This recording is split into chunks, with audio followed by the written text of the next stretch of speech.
Við báðum hana Ingu Mómó að mæla með einni flík sem við konur ættum að fjárfesta í fyrir sumarið.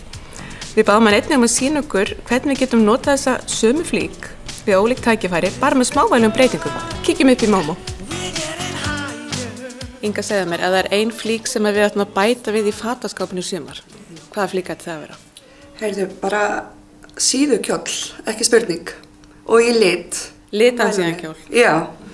Það bara snillt fyrir sumarið, bæði fyrir garðveisslurnar eða þú ert að kíkja á Jómfrúna, eitthvað fyrir París og fara í þægilegan, fallegan síðkjól og ef þú ert að fara eitthvað svona létt, þá förum við í gallekan og sandala og að gera hafa það í lit, aðeins að nýta litakleðina í sumar.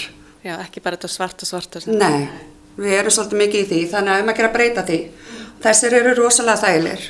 Það má hendast í þvottavélina og þetta krumpast ekki og tilvalið í ferðartöskuna. Okay. Þannig við mælum með því og við eigum það í ýmsu litum. Þannig að bara með gallajakka og bara flatbotna skóm, þá maður komið með svona meira casual. Já, þá ertu bara búin að klæða hann svolítið niður. Já. Og segja getur alltaf breytt bara skartinu, hvernig hefur það við. Já, síðan að þú ert að fara í fína veisluna og þá ferði í sparijakkan, blazerinn og tekur hælana. Spuntar hann upp með fallegri festi eða eins og segja jakka eða hvort sem fínjakki eða leðurjakki. Síðan þetta hægt að vera hann með einum og sér. Þetta hann svo glæsilegur og flottur. Þannig að það Ég vil bara flottan skartgrip eða? Já, algjörlega. Þannig að ásatjöfna vetur algjörlega hægt að nota hann áfram þá. Heyrðu, þetta snillt. Þannig að ein góð flík í fataskápinu í sumar, síðukjóll. Nákvæmlega, og í lit. Í lit? Já. Takk fyrir þetta. Gjörðu svo vel.